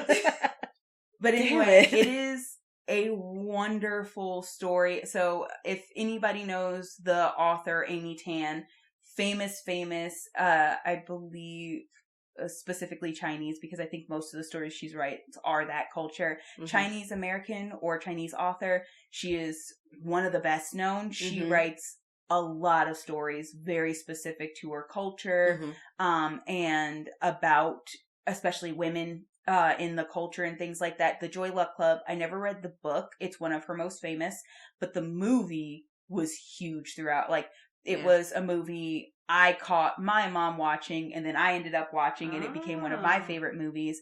And it is about these two generations of women, the mothers who were born in China, lived in China for a lot of their lives, and then made their way in separate ways to America, and then their Americanized Chinese American daughters, and the divide. Yeah, it's about the divide culturally between these like very Americanized children, and then also like about them coming to understandings with each other. The Joy Luck Club is literally the group of mothers who all found each other and became this good group of friends. They get together all the time and play mahjong and have these big family meals. It is, it's so wonderful.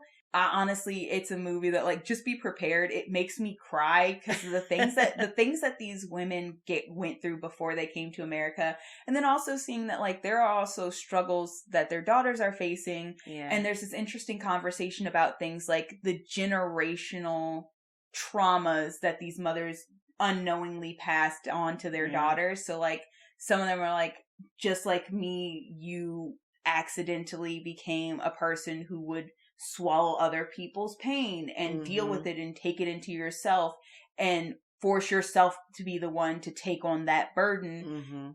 And I want you to be stronger than that because of what I've suffered through. And like the unrealistic expectations.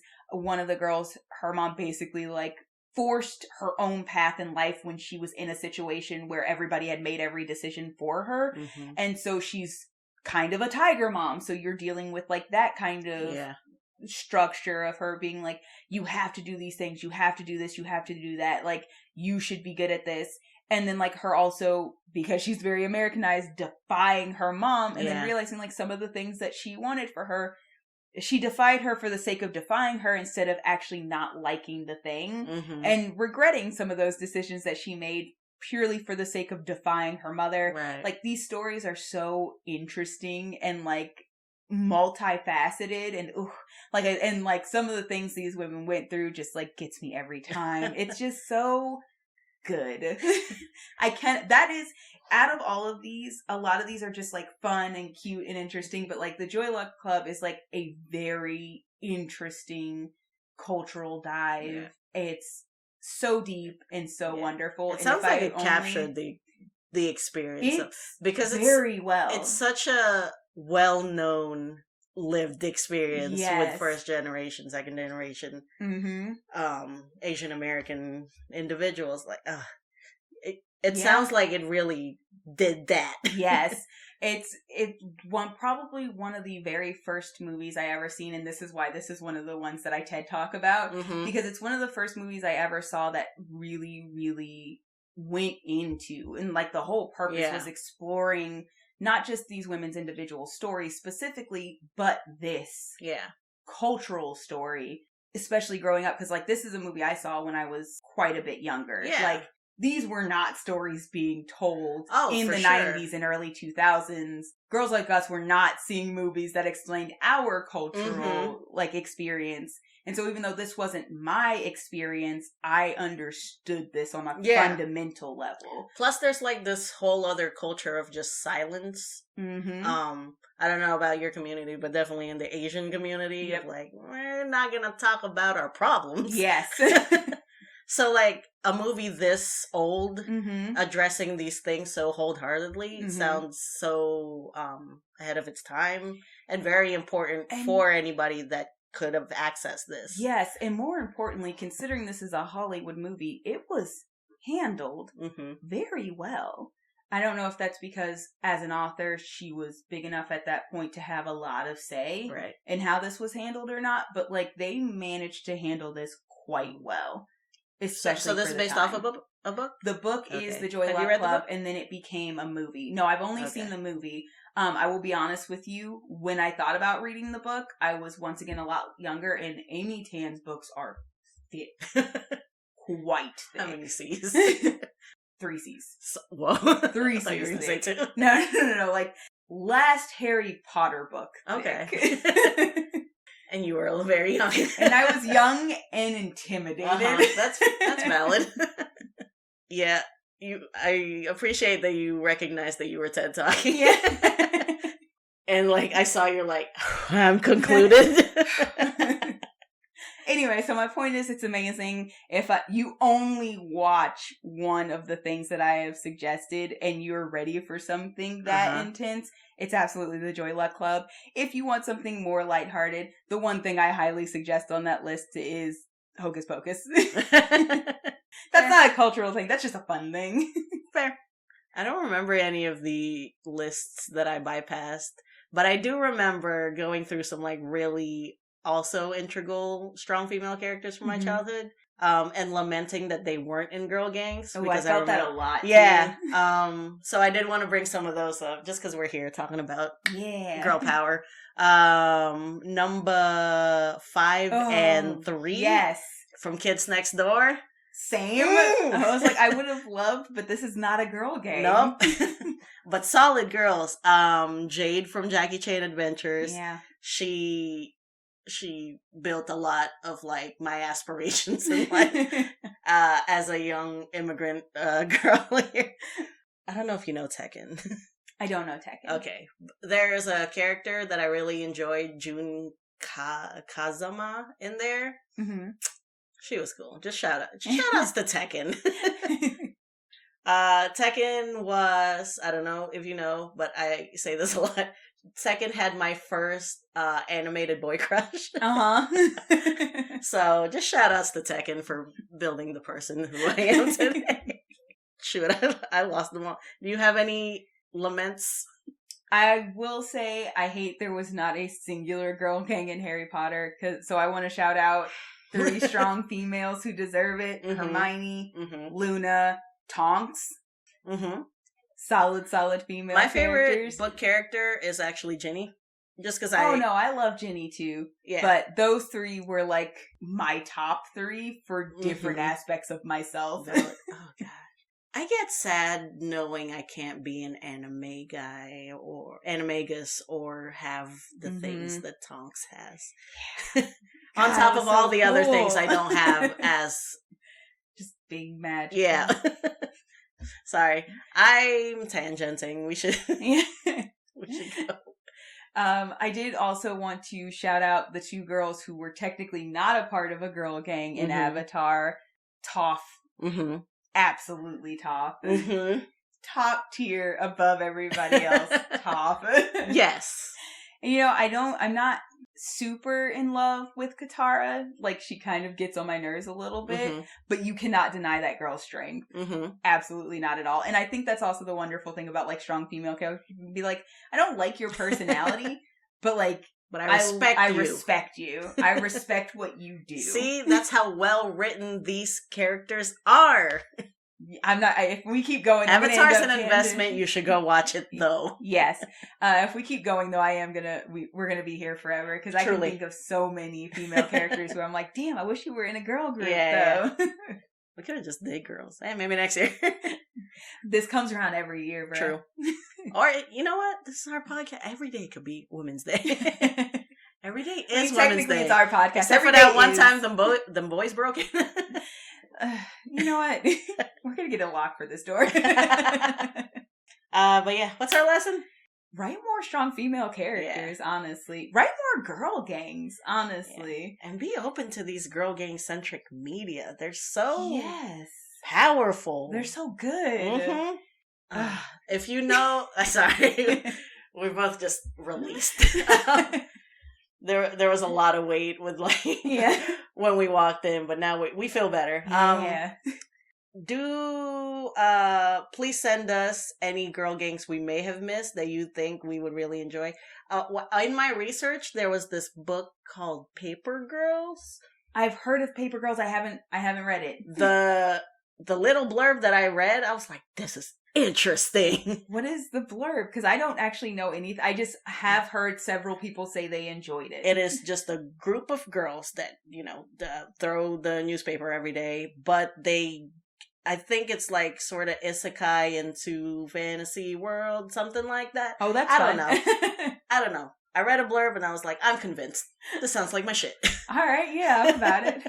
But yeah, I'll definitely get Lumberjanes too. But yeah, if there's any girl gangs we may have missed, please let us know. Oh, absolutely. We're absolutely open to them. There's room for all the girl gangs, Pokemon style. Yep. We will be the very best. What else? We have an Instagram. We do. That is fact. The Instagram is currently doing Sim Sundays. Yes. We have Teaser Tuesdays. Yes. We have our reacts on Thursdays. We really love alliteration up in here. I've been trying. Look at you.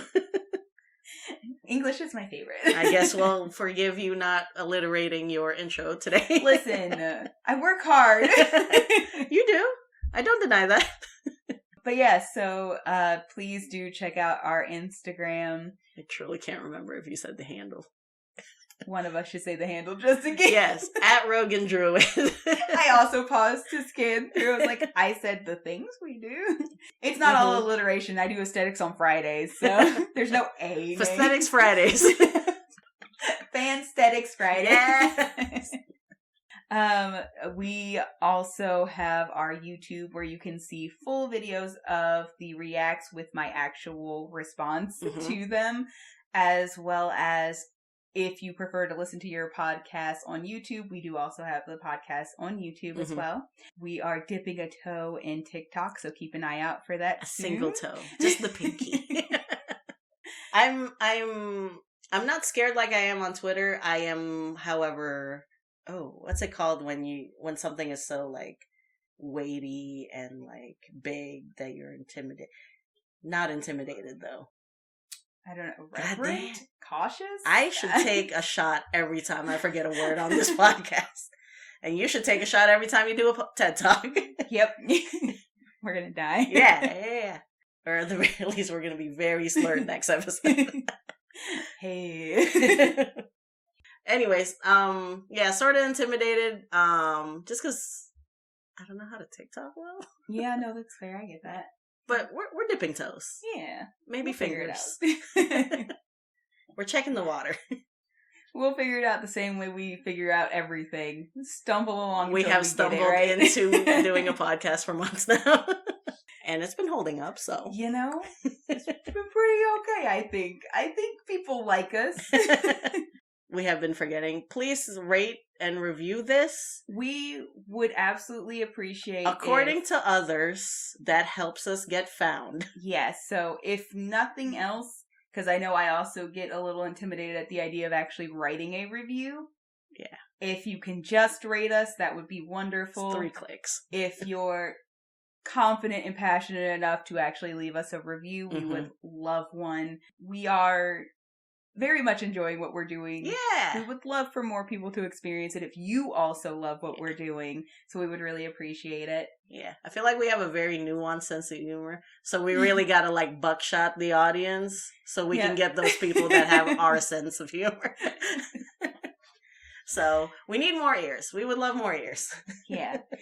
So if you feel so inclined, we would super, super appreciate it. Other than that, as usual, fuck Electrum. We didn't do Paladins. Fuck a Paladin today. Fuck Andy Warhol. Special shout out, since it's a ladies' day, to Frida Kahlo. Brilliant artist. I didn't know that was the one. Okay. I mean, no, she's not the only one, but since we were saying fuck Andy Warhol. Oh, okay. I was just like reaching in my mind brain. I was like, okay, what's the one woman I'm going to pick? Special shout out to Shakira. The opposite of Paladin. Yeah, Bard. I am, as always, your strong female rogue. I am your damsel currently not in distress, Druid Chow. Bye, party. Bye, party.